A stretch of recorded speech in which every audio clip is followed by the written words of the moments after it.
up? I hope you're all doing well today. If you're new here, welcome to my channel, and if you're returning, welcome back.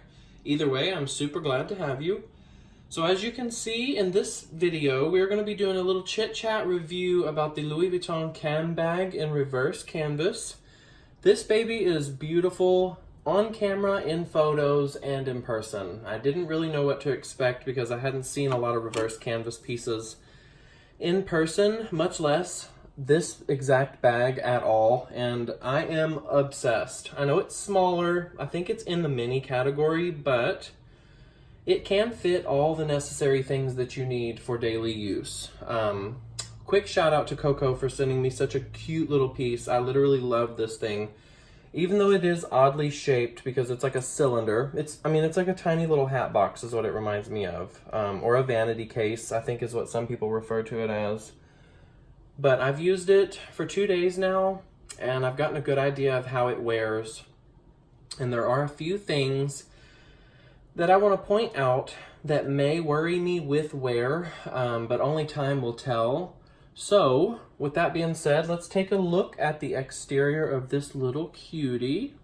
So while I'm showing you all around the outside, I'm going to give you a little bit of info and details on this bag. So, Louis Vuitton released this cutie in fall of 2018. It stands 6 inches tall. Oh, no, I'm sorry. It's 6 inches long, 7 inches tall, and 6 inches wide. So it is a relatively small bag. As you can see, like the palm of my hand, it fits perfectly.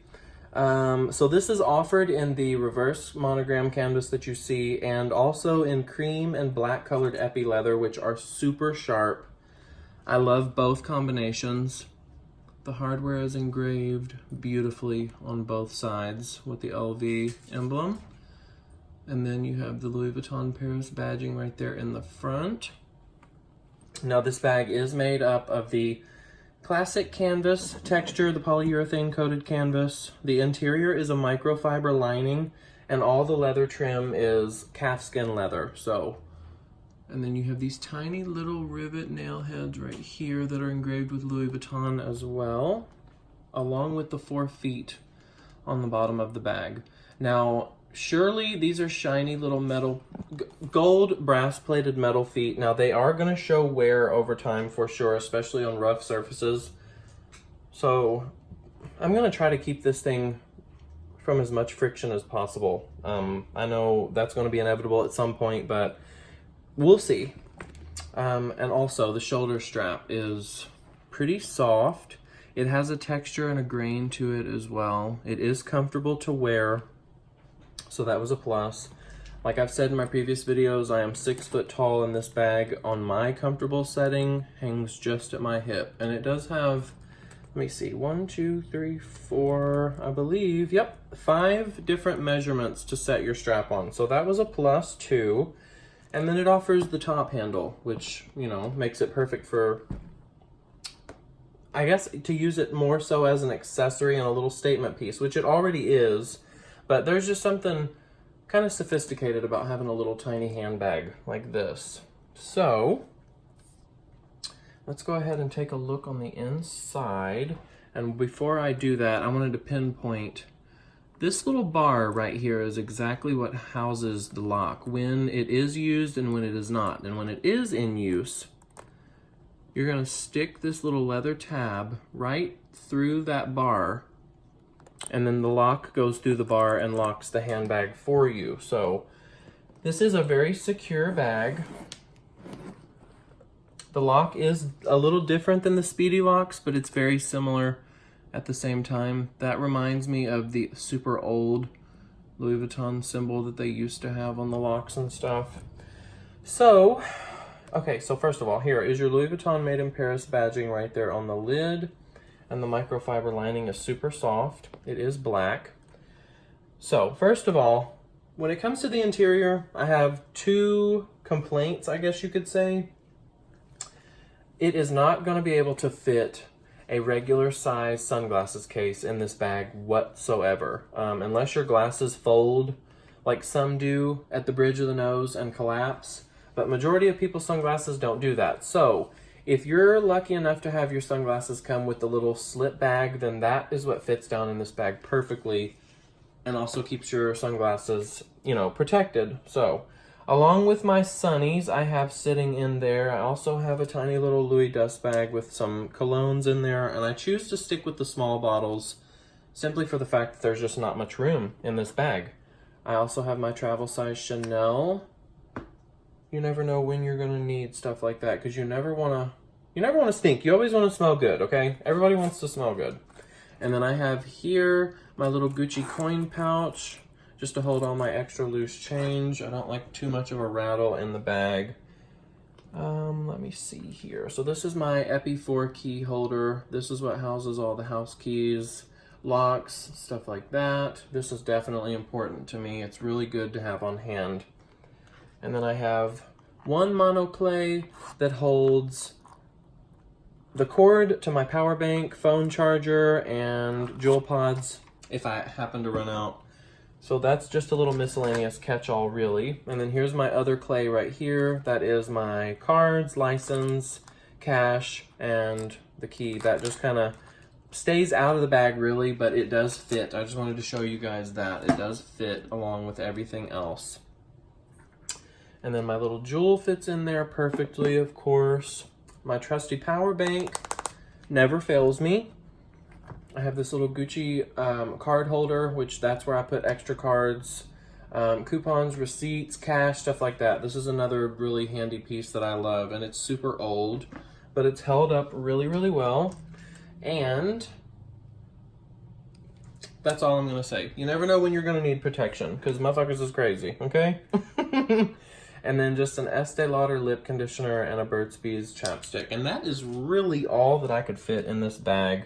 That's really all that I needed, so I can't complain. And it's been fun carrying it. I've got quite a few compliments. A lot of people are intrigued by it just for the fact that the colors are so sharp and the shape is so cute. I love this bag. I really, really do. I love this bag. It's stunning. Just a super cute, tiny little hat box is really what it reminds me of.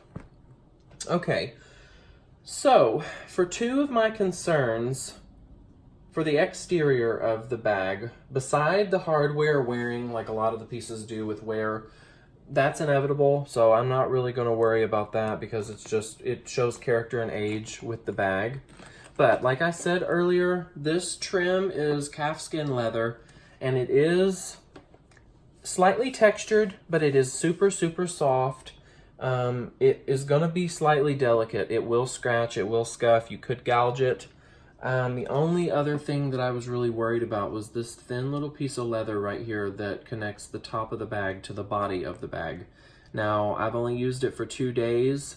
I have opened it, quite a few times. I don't really know, I don't have a number to put on it, but it is already wrinkling and kind of rippling here on the edge, just a little bit. It's going to be normal wear and tear when there's leather on hinges. They are going to wrinkle, they're going to ripple, as long as they don't rip or fray. There is a YouTube video that I watched on this bag before purchasing that I will link in the description box, so you can see the slight issues that she had with her Cannes bag. Also, I was going to do a shout out to Lunch Money here on YouTube. If you guys do not follow her on Instagram and you do not have, you're not subscribed to her channel here on YouTube, make sure you go check her out, subscribe and follow her. She is awesome. She gives super, super detailed reviews on her bags, and she's super helpful. Really enjoy watching her stuff, so I thought I would share with you guys.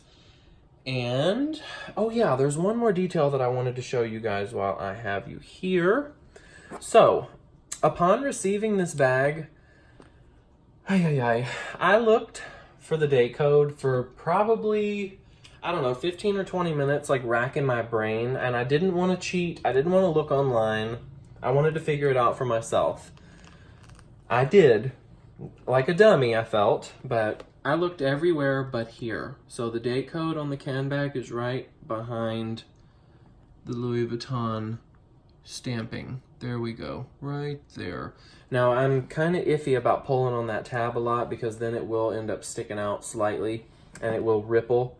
between the nail heads, but I'm just like breathless over the detail of this bag. It's gorgeous. This reverse canvas is like creamy peanut butter. That is the only thing that I can compare it to. That is just, it makes my mouth water, to say the least. I'm super glad to have this bag. Hopefully you guys enjoyed this review. If you were curious about this bag, hopefully it helped. As always, if you have any questions, comments, or concerns, go ahead and leave those down below in the comment section and I will get to you ASAP. And if you do not follow me on Instagram, you should. You can keep up with me more real time. I do a lot of chit-chatting with my people over there. I can answer any questions. I can share any info you may need. And I just look forward to helping whoever is in need of an opinion. So with that being said, I am going to close this video out, guys. I appreciate you for watching, and I will chat with you next time. Peace.